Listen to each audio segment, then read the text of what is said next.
Magandang tanghali po. Tayo po ay nagluluto ng laing. Ito po tayo pansahog na tuyo. Meron tayong tuyo dito. At saka ito po, may naghahantay na po. naghahantay na po humingi ng gulay. Ayan po lagayan niya. Oh. Nakaabang na po sa bintana. Yan po ay si Maritus.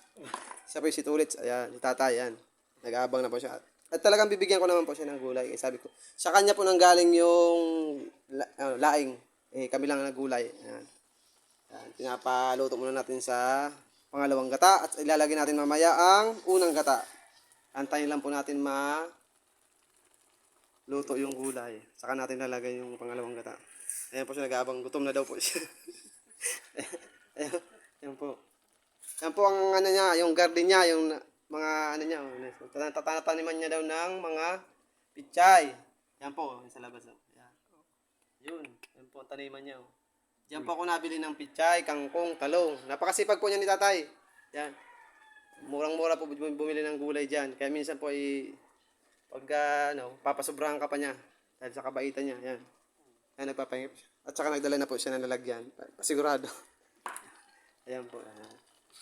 Luto tayo ng laing. Ito ang lutong Bicol. Lutong Uragon. Palangis-langis. Yan.